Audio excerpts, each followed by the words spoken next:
예, 수요일 묵상의 시간입니다. 광야는 우리에게 가장 중요한 곳을 향한 집중력을 준다. 광야는 우리에게 가장 중요한 곳을 향한 집중력을 준다. 자, 이런 제목으로 오늘 묵상 시작하겠습니다. 어제 우리가 이번 주간 살피는 12장이 인류 역사 속에서 벌어진 영적인 전쟁의 그 이유들을 분명하게 압축해서 보여주는 것을 살폈습니다. 에덴 동산에서 사람의 욕심을 자극해서 하나님과의 관계를 끊어지게 하고 또 마치 사람들이 자기 소유가 된 것처럼 착각하고 있는 그런 사탄이 하나님께서 이 끊어진 인류를 다시 하나님께로 돌이키시고자 하는 계획을 감잡고 특별히 믿음으로 하나님께 나아갈 수 있는 그런 자들을 계속해서 핍박하고 죽이면서 하나님의 뜻을 방해하는 그런 실체가 어떤 것인가라는 걸 우리가 보았죠. 그러나 이제 하나님께서는 예수 그리스도 이 메시아를 결국 이 땅에 보내셨고, 그리고 비록 사탄이 이기는 것처럼 이 예수님이 십자가에 못 박혀 죽게 되었지만 그것은 인류의 죄를 용서할 수 있는 유일한 그 피의 대가, 그러니까 대속의 제물이 되신 그런 것으로 결국 그런 하나님의 뜻에 순종하신 예수 그리스도로 말미암아 다시 부활 승천하여 하나님 보좌로 이끄시는 그런 것을 우리가 보았습니다. 그러니까 계속해서 계속 내용을 살펴보면, 자, 그래서 이 땅에 남아있는 그 여자에 대한 얘기인데, 6절, 그 여자가 광야로 도망하며 거기 1260일 동안 그를 양육하기 위하여 하나님께서 예비하신 곳이 있더라. 사탄의 방해에도 불구하고 하나님의 뜻을 이룰 메시아는 믿음으로 살아가는 성도들을 통해 이 땅에 오셨죠.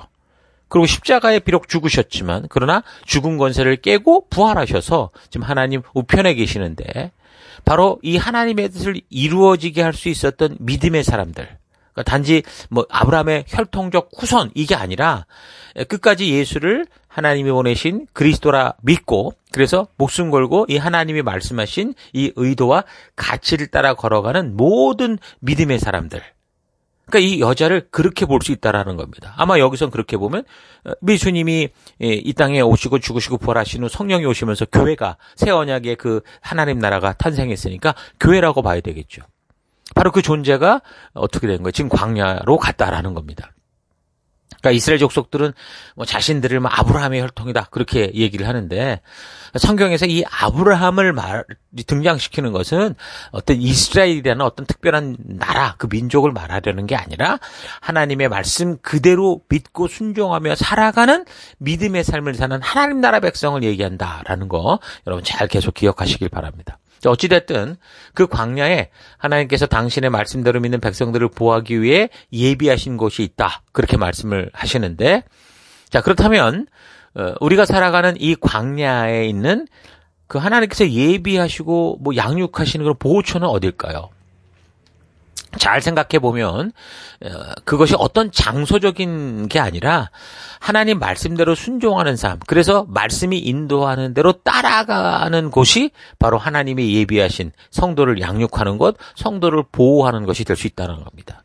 그러니까 다섯 번째 나팔이 부러질 때 무적행에서 나온 그 황충이들이 인을 맞지 않은 사람들만 막 괴롭게 하는 그런 부분에서 이미 이야기를 했던 것과 같은 맥락이라는 거죠.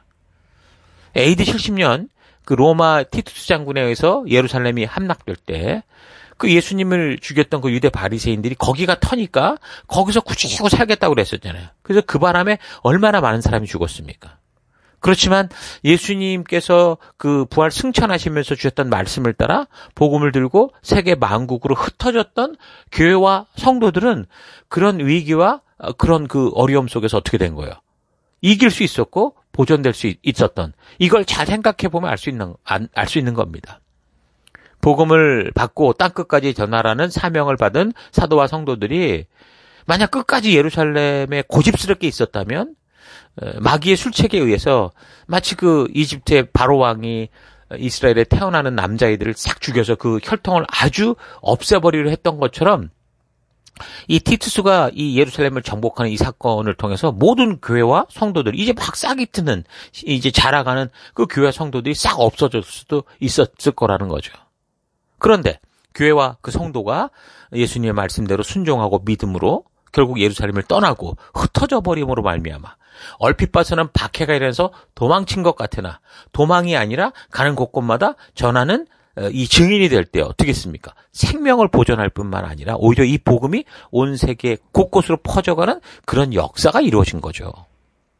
그러니까 똑같이 지금 로마의 지배를 받고 같은 유대인 민족인데도 이 믿음으로 순종하는 자들은 생명을 얻고 더욱더 복음의 증인으로 살아갔지만 그렇지 않고 전통을 율법주의를 고수하던 이 사람들은 다 죽어가는 이런 것과 똑같은 거죠.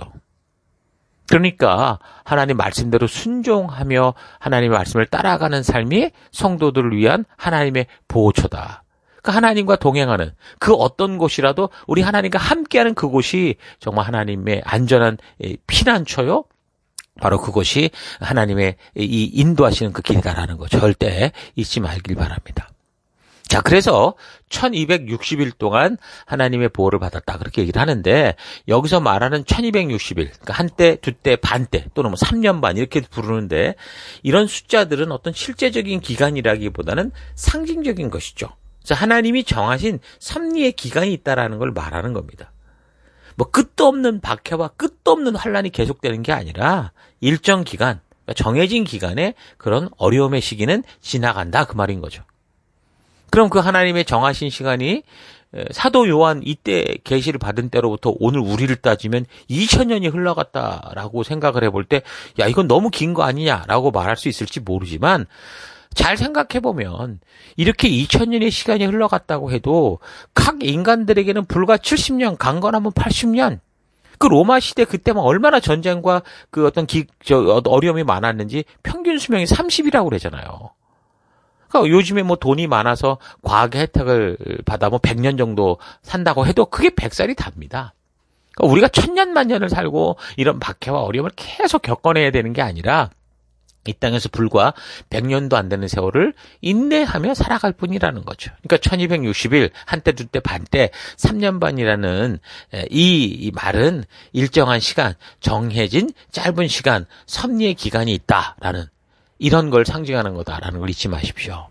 또 한 가지, 하나님께서 그 백성들을 보호하시려고 예비하신 곳이 지금 광야라는 것을 우리가 잘 묵상을 해야 됩니다. 그러니까 성도들이 예수를 믿고 죽음의 강을 건너오면 바로 천국이 아니라 광야잖아요. 이 광야는 그래서 참 어렵고 힘들 수 있는 그런 공간이긴 하지만 구약의 그 출애굽의 예를 보면 그곳에서는 정욕을 위한 마늘은 없었어도 하늘에 만나가 있었고 그리고 하나님이 공급해 주시는 물이 나왔고 심지어 하나님은 그래서 이곳이 이렇게 걸었던 우리에겐 광야의 길이 하나님께는 신혼여행지 같았다라고 말할 정도로 예레미야 2장의 2절에 보면 그 말씀하시거든요. 그러니까 오직 하나님과 동행할 수 있는 곳 그곳이 광야라는 거죠.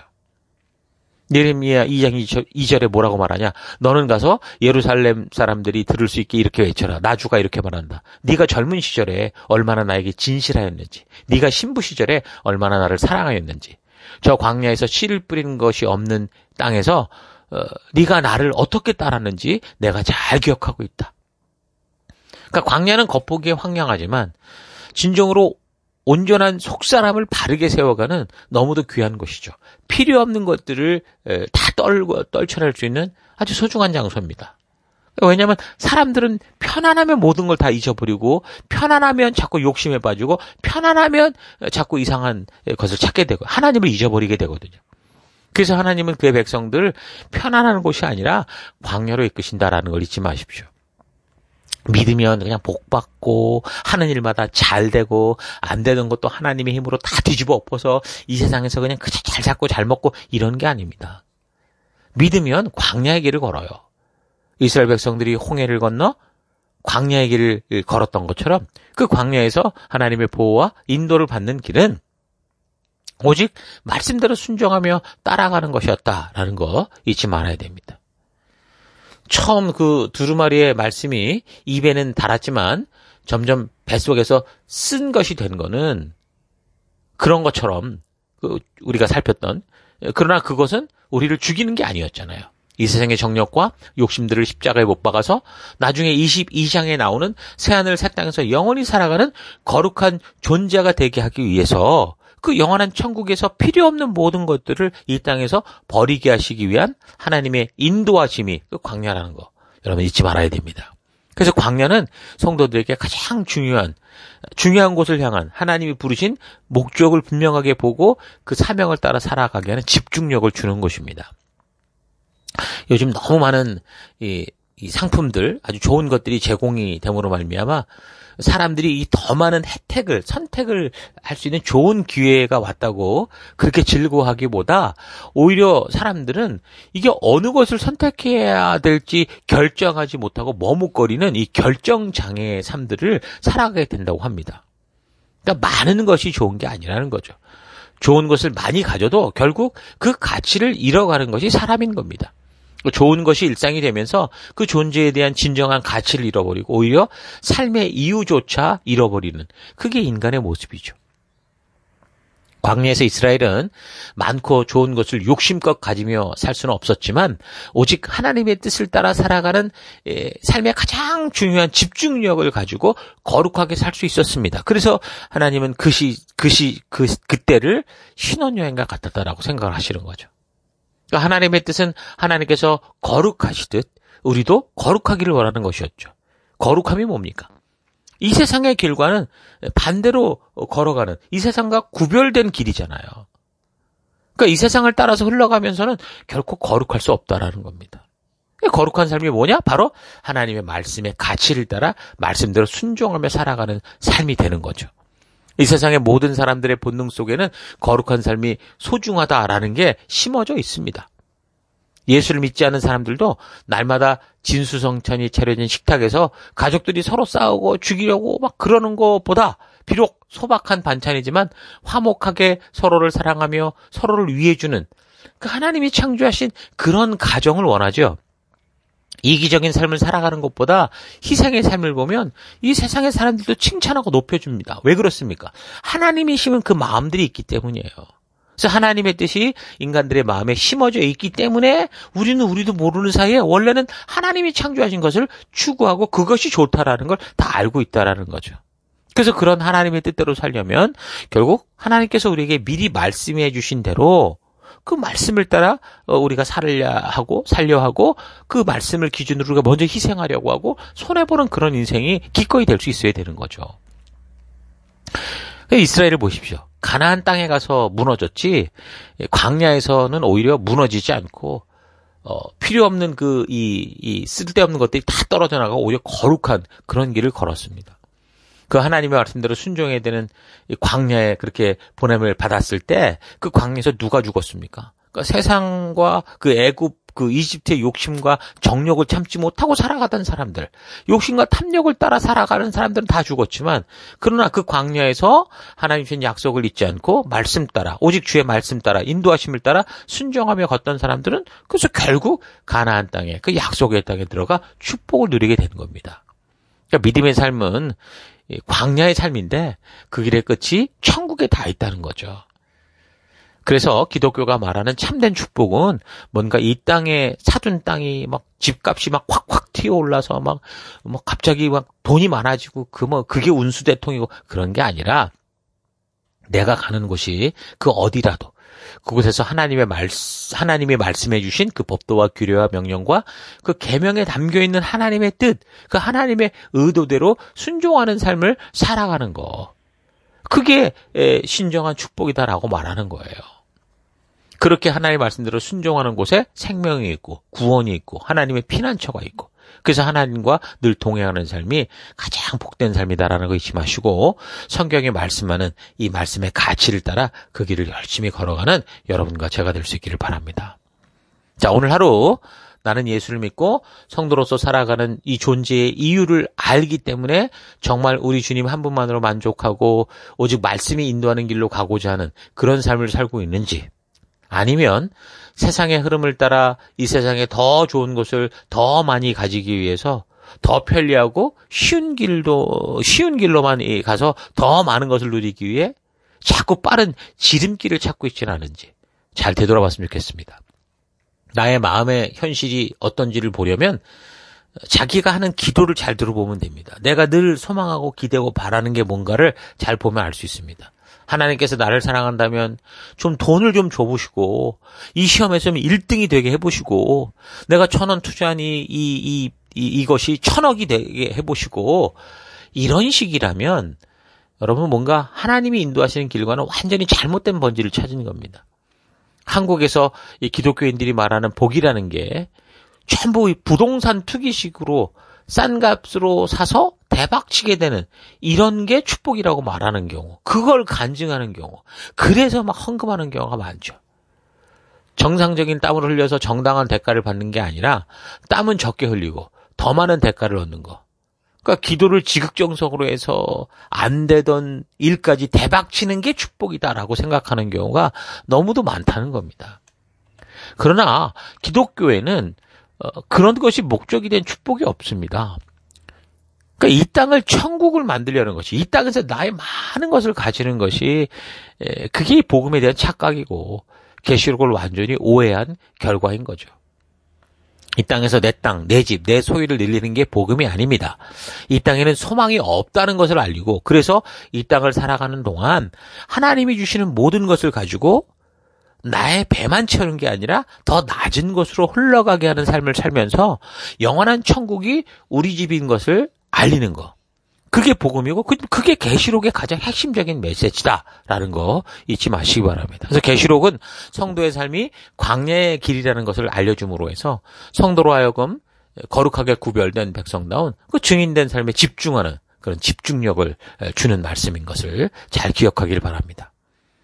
내가 선 곳, 과거로부터 달려오며 미래로 가고자 하는 바로 이곳, 오늘 또다시 허락받은 이 하루의 첫 순간, 어제와 다른 보다 더 주님의 나라에 속한 그런 백성으로서의 정체성을 가지고 그런 믿음의 길을 걸어가는 여러분과 제가 될 수 있길 바랍니다. 그래서 어떤 광야의 그런 험난한 상황과 환경을 만나도 우리가 이미 끝을 아는 사람들이니까 두려워할 것이 아니라 더 담대히, 또 창의적으로, 또 기쁘게 즐겁게 이겨가는 여러분과 제가 될 수 있기를 축원합니다. 오늘 하루도 힘내십시오. 잠시 기도하겠습니다. 하나님, 나그네요 천국을 전하는 자로서 보냄을 받은 나의 삶이 이곳에서 마치 영원토록 살 것처럼 이 땅에서 소유를 늘리고 썩어질 것을 더 끌어모으는 삶이 된 것을 회개합니다. 하나님께서는 우리를 약속의 땅 가나안 천국으로 이끄시기 위해 하나님의 자녀들을 카페트가 깔린 박수 받는 길이 아니라 누구도 원치 않는, 그러나 오직 주님이 함께 하실 수 있는 그 광야로 보내신다라는 거 잊지 않고 이 풍요로운 세상에서 빛과 소금의 길, 좁은 길을 잊지 않고 기꺼이 생명과 다 있는 그 길을 걷는 내가 되기 원합니다. 비록 유혹 많은 세상을 살아가야 되지만 이 풍요로운 세상 속에서도 오직 주님만을 바라보는 이 집중력을 가지고 거룩한 사명자, 증인된 삶 살아가는 내가 되길 원합니다. 내 삶 속에 나타나는 많은 어려움과 참 이 어려운 이 환경들과 상황들이 오히려 나를 더 주님을 바라보게 하고 주님께 집중하게 하는 하나님의 축복이다라는 사실을 잊지 않고 오늘 하루도 그런 믿음의 길로 나아가는 내가 되기 원합니다. 그 길로 함께 하시고 동행하시는 우리 하나님 찬양드리고 예수님 이름으로 기도했습니다. 아멘.